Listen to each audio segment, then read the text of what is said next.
নমস্কাৰ জ্ঞান বিকাশ ইউটিউব চেনেলৰ নতুন এটি ভিডিঅ'ত সকলোকে স্বাগতম জনাইছো। আজি আমি আলোচনা কৰিব লাইছো অনলাইন এক্সামিনেশ্যনৰ ওপৰত। আজিৰ এই ভিডিঅ'টো বিএড সেকেন্ড ইয়াৰত মেজাৰমেন্ট এণ্ড ইভালুৱেশ্যন ইন এডুকেশ্যনৰ ফালৰ পৰা অনলাইন এক্সামিনেশ্যন যোনটো আমাৰ টপিক আছে তাৰ অবজেক্টিভছ লগতে আমি তাৰ মেৰিটছ আৰু ডিমেৰিটছৰ ওপৰত আলোচনা কৰিম। যদি ভিডিঅ'টো আপোনালোকে ভাল পায় ভিডিঅ'টো লাইক কৰিব, শেয়াৰ কৰিব আৰু চেনেলটো সাবস্ক্ৰাইব কৰি দিবলৈ নাপাহৰিব। তো পলম নকৰাকে আজিৰ এই ভিডিঅ'টো আমি আৰম্ভ কৰোঁ। সো পোনপ্ৰথমতে আমি আৰম্ভণিত অনলাইন এক্সামিনেশ্যনৰ বিষয়ে অলপমান জানিলো। আমি সকলোৱে গম পাওঁ কি online examination is a type of কি ভাৰ্চুৱেল এক্সামিনেশ্যন। ইয়াতে ভাৰ্চুৱেল এক্সামিনেশ্যন কোৱাৰ কাৰণটো হ'ল যে ইয়াতে এক্সামিনী আৰু এক্সামিনাৰৰ মাজত কোনো ডাইৰেক্ট ইণ্টাৰেক্ট নাথাকে। আণ্ডাৰটেকেন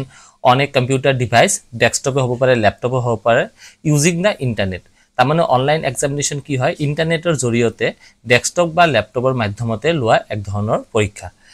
One can give and take an online examination from any location remotely, হয়নে? আমি যিকোনো জায়গাৰ পৰা বহি অনলাইন এক্সাম দিব পাৰো বা আমি যিকোনো জায়গাৰ পৰা অনলাইন এক্সাম ল'বও পাৰো, হয়নে? সাপোজ যেনেকুৱাকে আমাৰ গুৱাহাটীত য'ৰ চেণ্টাৰ পৰে, এই গুৱাহাটীত যোনবিলাক আমি পৰীক্ষা দি থাকো, হয়তো আমি কেতিয়াবা নেটৰ এক্সাম দিছো, আমি স্লেটৰ এক্সাম দিছো। বেসিক্যালি আমি নেটৰ এক্সামৰ কথাটো কৈছো। নেট কিছুমান ক্ষেত্ৰত আমি কি দেখা পাইছো অনলাইন মোডত হয়, আগতে অফলাইন মোডত হৈছিল, আজিকালি কি অনলাইন মোডত হয়। তো তেনে ক্ষেত্ৰত আমি কি দেখা পাওঁ অনলাইন পৰীক্ষাবোৰত কি হয়, যোনটো কণ্ডাক্ট কৰে এনটিএ যোনটো নেট এক্সাম কণ্ডাক্ট কৰি আছে, তো তাৰ হেৰুপি য'তে নাথাকক কিয়, কিন্তু চেণ্টাৰটো যদি গুৱাহাটীটো আছে, গুৱাহাটীৰ পৰা পৰীক্ষা দিব পাৰিব, ডিব্ৰুগড়ৰ পৰা পৰীক্ষা দিব পাৰিব। এনে ক্ষেত্ৰত কি হয়, আমাৰ সেই জাগালৈ যাব নালাগে। Most online exams are individualized either through human protector or through various types of protecting software or using a mix of the two. তাৰ মানে বেসিক্যালি আমি অনলাইন এক্সাম বিলাকক ইনভিজিলেটৰ বিলাক কেতিয়া থাকে, হিউম্যান প্ৰটেক্টৰ মানুহও থাকিব পাৰে বা কেতিয়াবা আমি কি সফটওয়্যাৰৰ জৰিয়তে আমি কি প্ৰটেক্ট কৰিব পাৰো, আৰু কেতিয়াবা দুটাৰে মিক্স থাকে। Online examination system refers to a platform or a software that allows students to take exams online. The system may be used for a range of assessment including quizzes, test and final examination. তো আশা কৰো এইখিনি কথা আপোনালোকে গম পাইছে online এক্সামিনেশ্যনৰ বিষয়ে। নেক্সটত কি আছে, objectives of online examination system. তাৰমানে অনলাইন পৰীক্ষাৰ যোনটো পদ্ধতি তাৰ মুখ্য উদ্দেশ্যবোৰ কি কি আছে। তো প্ৰথম উদ্দেশ্যত লিখিছে to enhance the accessibility of the exam. Accessibility মানে আমি যিকোনো জায়গাৰ পৰা যাতে পৰীক্ষাটো দিবলৈ পাও, তাৰ কাৰণে নিজক কি প্ৰিপেয়াৰ কৰা, আৰু অনলাইন এক্সামিনেশ্যন এটো কি এটা মুখ্য উদ্দেশ্য। নেক্সট আছে টাইম এণ্ড এফিচিয়েন্সি। তো যেতিয়া আমি ধৰক আমাৰ এটা এক্সাম আছে, এক্সাম আমাৰ দিল্লীত মানে দিল্লীৰ পৰা কণ্ডাক্ট কৰিছে আৰু আমাৰ চেণ্টাৰটো দিল্লীত নপৰাকে এটো গুৱাহাটীতে আছে, কিন্তু পৰীক্ষাটো কি অনলাইনত দিব লাগিব। তেনে ক্ষেত্ৰত কি হয়, এক্সামিনাৰৰ কাৰণে সেই জায়গালৈকে যাব নালাগে, তাতে কি হয় তাৰ টাইমও সেভ হয় আৰু যোৱা আহাৰ ভাড়াও নালাগে, তাতে আমাৰ কষ্ট সেভ হয়। এটো from the point of view of the examinee. আৰু এক্সামিনাৰৰ পইণ্ট অফ ভিউৰ পৰা যদি আমি চাওঁ, তেনে ক্ষেত্ৰত কি হৈছে যে যেহেতু আমাৰ কোশ্চেন পেপাৰবোৰ প্ৰতিটো ঠাইত পঠাব নালাগে, আৰু পঠোৱাতে যেনেকুৱা কি হয় কোশ্চেন পেপাৰবোৰ পঠোৱাতে ট্ৰান্সপোৰ্টত পঠোৱাতে বহুত সময় লাগে,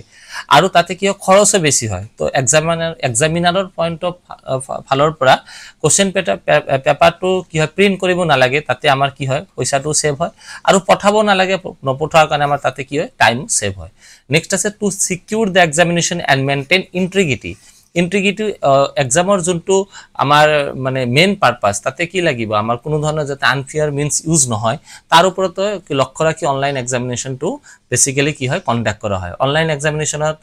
ফ্রড করার বা মিসলিডিং করার চান্সেসটো বহুত কম থাকে। আমি কি পেপার যেহেতু এটো পেপারলেস পরীক্ষা হয়, আর এটো এটা মিন টাইমতে কোশ্চেন পেপারটো পোৱা যায়। আৰ অফলাইন এক্সামিনেশনত কি দেখা পাও যে কোশ্চেন পেপাৰটো আগতীয়াকৈ আহে, আৰু আমি বহুত কেছত দেখাও পাইছো যে কোশ্চেন পেপাৰটো পেকেটৰ পৰা আগতে ফালি পেলাই লৈ লয় বা হোৱাটছআপৰ জৰিয়তে বেলেগক পঠায়, তাৰপৰা এনসাৰ বিলাক মোবাইলৰ জৰিয়তে পায়। তেনে ক্ষেত্ৰত অনলাইন এক্সামিনেশনত কি হয় ফ্ৰডৰ বা মিসলিডিং বা আনফেয়াৰ মিন্সৰ চান্সটো বহুতে কম থাকে। নেক্সট আছে real time analytical and performance tracking. Real time analytical কথা হল যে সাপোজ য'ত পৰীক্ষা হৈছে সেই চেণ্টাৰটো গোটেইখিনি কি হয় সাৰ্ভাৰৰ জৰিয়তে মানে কানেক্টেড থাকে আৰু হেড অফিচৰ পৰা বা ৰিজনাল অফিচৰ পৰা গোটেইখিনি চেণ্টাৰটোৰ দায়িত্ব এই ৰিজনাল অফিচত দিয়া হ'ল ৰিজনাল অফিচে এট দ্য মিন টাইমত চাব পাৰে কোনোবা ধৰণৰ সিস্টেমৰ লগত যদি উলট পালট কৰাৰ চেষ্টা কৰে তেনেহলে কি হয় সিস্টেমটো অটোমেটিক্যালি অফ হৈ যায় যেনেকৈ আমি দেখা পাইছো যে অনলাইন এক্সামত যোনটো কোশ্চেন পেপাৰ আপুনি লগইন আইডি আৰু পাসওয়াৰ্ড দি পেলাই সেই পেজটো খোলাৰ লগে আপুনি কোশ্চেন পেপাৰে চাব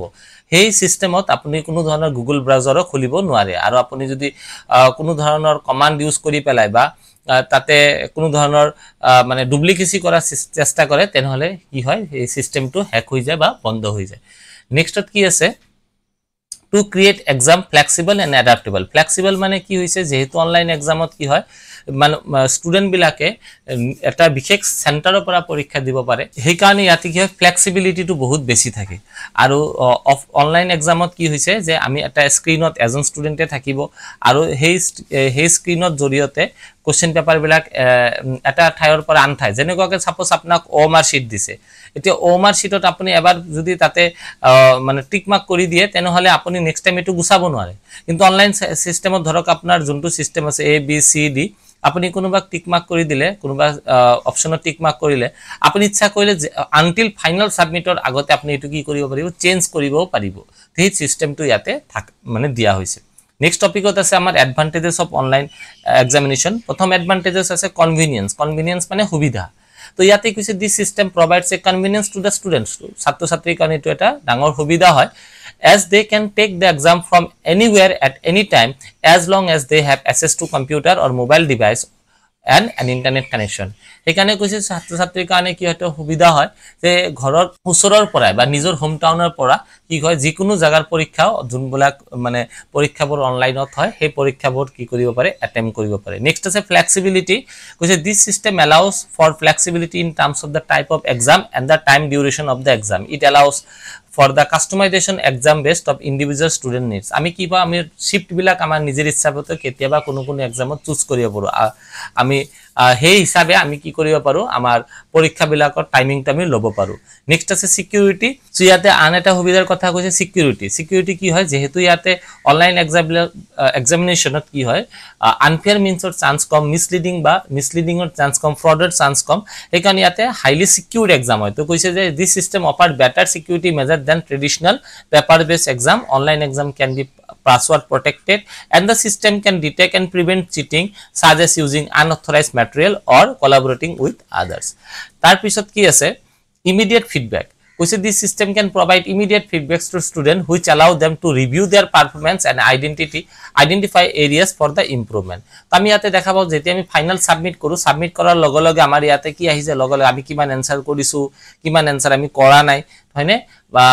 কিমান এনসাৰ আমি এতিয়ালৈকে ৰিভিউ হিচাপে থৈ দিছো আমি ইমিডিয়েটলি বস্তুটো পাও আমি যেতিয়া পেপাৰ ওয়াৰ্ক কি হয় আমি কাউন্ট কৰিব লাগে আমি কিমান অ্যাটেম্প কৰিলো কিন্তু ইয়াতে কি হয় আমাৰ সিস্টেমত দেখা পোৱা যায় যে আমি কিমানখিনি কোশ্চেন আনসাৰ আমি অ্যাটেম্প কৰিছো আৰু কিমানখিনি অ্যাটেম্প কৰা নাই এট দা সেম টাইম ইয়াতে আমাৰ কি হয় ইয়াতে আৰু এটা সুবিধা কি পাইছো আমি টাইমটো আমাৰ স্ক্ৰিনৰ সাপোজ আমাৰ স্ক্ৰিনত এই কৰ্নাৰত আমাৰ টাইমটো উঠি থাকে আমি বাৰে বাৰে ঘড়ি চাব না লাগে যেনেকৈ পেপাৰ বেস এক্সামত কি আমাৰ বাৰে বাৰে ঘড়িটো চাব লাগে টাইম বাউন্ডেশন এটা থাকে তো ইয়াতে আমাৰ টাইমটো যেহেতু ওপৰত স্ক্ৰিনত থাকে সেই কাৰণে আমি at da same time question answer কৰাৰ সময়ত আমি টাইমৰ প্ৰতিও লক্ষ্য ৰাখিব পাৰো নেক্সট আছে ৰিডিউস এডমিনিষ্ট্ৰেটিভ ওয়াৰ্কলোড এটি এডমিনিষ্ট্ৰেটিভ ওয়াৰ্কলোডৰ কথাটো আহাৰ লগে লগে ইয়াতে কৈছে পেপাৰ বেস এক্সাম যেতিয়া হ'ব পেপাৰ বেস এক্সামত কি হয় য'ত পেপাৰ প্ৰিন্টিং হয় তাৰপৰা কি হয় সেন্টাৰ লৈকে যায় সেন্টাৰে কি কৰে তাৰপৰে মেন অফিস লৈকে যায় একচুয়ালি তাৰপৰে কি মেন অফিসৰ পৰা সেন্টাৰ লৈকে পেপাৰ বিলাক পঠোৱা হয় আৰ ডিউৰিং ট্ৰানজিটত বহুত ধৰণৰ মানে ফ্ৰড হওয়াৰ বহুত ধৰণৰ আনফেয়াৰ মিন্স হওয়াৰ চান্সেস বিলাক থাকে বা সেন্টাৰত ইনচাৰ্জৰ কাৰণে এটা টেনশনৰ কথা থাকে যে তাৰ সেন্টাৰত পৰীক্ষাৰ পেপাৰ বিলাক আহিছে কিবা কাৰণত যদি পেপাৰ বিলাক নষ্ট হৈ যায় বা কিবা কাৰণত যদি চুৰি হয় বা কিবা কাৰণত যদি এনেকুৱা কোনো ঘটনা হয় যোনটো ঘটনাৰ কাৰণে সেন্টাৰটো কি হ'ব পাৰে সেন্টাৰটো এটা কোশ্চেন মাৰ্কত আহিব পাৰে তো সেই কাৰণে ইয়াতে এডমিনিষ্ট্ৰেটিভত বা এডমিনিষ্ট্ৰেশনত যোনবিলাক মানুহ থাকে এংগেজ হৈ থাকে হিয়তৰ কাৰণে এটা ডাঙৰ এটা কি হয় প্ৰবলেম দেখা পায় তো কিন্তু অনলাইন এক্সামত কি হয় যেহেতু কোশ্চেন পেপার এটা ঠাইতে ৰেডি কৰা হৈছে আৰু এক্সাম টাইমৰ মোটামুটি ধৰক 1 মিনিট বা আধা মিনিট আগত কি হৈছে এই পেপাৰটো গোটেই মানে সাৰ্ভাৰত দিয়াৰ লগে লগে অল ওভার ইন্ডিয়াত কথা কৈছো অল ওভার ইন্ডিয়াত এটা সিঙ্গল টাইমতে কোশ্চেন পেপার পায় তো ইয়াতে এডমিনিস্ট্রেটিভ লোড তো বহুত কমি যায় নেক্সট আছে ডিসএডভান্টেজেস অফ অনলাইন এক্সাম তো কিছুমান সুবিধা থাকাৰ লগে লগে অসুবিধাও আছে তো অসুবিধাৰ ভিতৰত প্ৰথম অসুবিধা হৈছে টেকনিক্যাল ইস্যুস সাপোজ আমি পৰীক্ষা দি আছো পৰীক্ষা দিয়াৰ সময়ত কিবা এটা কাৰণ টেকনিক্যাল প্ৰবলেমৰ কাৰণে সিস্টেমটো বন্ধ হৈ গল তো তেনে ক্ষেত্ৰত এইটো এটা ডাঙৰ সমস্যা হ'ব পাৰে নেক্সট আছে চিটিং হ'ব পাৰে যদিও আমাৰ ইয়াতে আনফেয়াৰ মিন্সৰ কথা আমি যিমানখিনি পাৰো প্ৰটেক্ট কৰিব পাৰো কিন্তু বেটাৰ সিকিউৰিটি থাকাৰ পিছতো কিছুমান চিট হ'ব পাৰে যেনেকৈ মাল্টিপল ডিভাইসেস হয়নে এতিয়া ধৰক মানে পৰীক্ষা দি আছে আৰু যেহেতু পৰীক্ষা দিয়াৰ সময়ত ইনভিজিলেটৰ বিলাক থাকে ইনভিজিলেটৰ লগত মিলি পেলাই যদি মোবাইলত ইনভিজিলেটৰৰ মোবাইলতো যদি কৈ দিয়ে যে এইবিলাক এনসাৰ হ'ব পাৰে তাৰ যদিও কিছুমান সেন্টাৰত জামাৰ বিলাক থাকে কিন্তু চিটিং কৰিবলৈ ইচ্ছা কৰিলে ইয়াতে চিটিং ইজিলি কৰিব পৰা যায় তাৰ পিছত আছে লিমিটেড ইন্টাৰেকশন মানে যেহেতু ইয়াতে মানুহ বহুত কম থাকে ইনভিজিলেটৰ বহুত কম তো interaction between students and the instructor which may affect the students ability to ask the question and seek clarification during the exam তো ইয়াতে ইনভিজিলেটৰৰ সংখ্যা বহুত কম ধৰক আপুনি কিবা আপোনাৰ সিস্টেমত বহি আছে কিবা এটা প্ৰশ্নৰ ওপৰত আপোনাৰ ডাউট আছে আপুনি এই ডাউটটো ক্লিয়াৰ কৰাৰ কাৰণে তাতে ইনভিজিলেটৰ বিচাৰি না পাব পাৰে হেনেকুৱা অৱস্থা হ'ব পাৰে আৰু লাস্ট পইণ্টত আছে ৰিকুৱেষ্ট ডিজিটেল লিটাৰেসি তো এই পৰীক্ষাটো চলোৱাৰ কাৰণে ষ্টুডেন্টে হওক বা এক্সামিনাৰে হওক বহুত পাৰসন কি হ'ব লাগিব ডিজিটালি লাৰ্ন হ'ব লাগিব তাৰ মানে তাৰ কম্পিউটাৰৰ প্ৰতি নলেজ থাকিব লাগিব আমি এনেকুৱা জাগাত অনলাইন এক্সাম কন্ডাক্ট কৰিব নোৱাৰো যোনবোৰ জাগাত কি হৈছে আমাৰ ইন্টাৰনেটৰ কানেক্টিভিটিটো কম তাৰ পিছত আপোনাৰ ইয়াতে কম্পিউটাৰৰ বিষয়ে একই না জানে তো লিখিছে this system requires students to have digital literacy skill which may be barrier for some students who do not have access to technology or are not familiar with using computer or mobile devices তো ইয়াতে আৰু এটা point আপোনালোকে লিখিব পাৰে internet connectivity লিখিব পাৰে পাঁচটা পইণ্ট হ'ব ইন্টাৰনেট কানেক্টিভিটি বা আৰু এটা কি লিখিব পাৰে ইন্টাৰনেট কানেক্টিভিটি লিখিব পাৰে বা আপুনি লিখিব পাৰে ৰিমোট এৰিয়া তো কিছুমান এনেকুৱা এৰিয়া আছে য'ত কি হয় আমাৰ ইন্টাৰনেটৰ সুবিধাটো বহুত কম আৰু তাৰ পৰা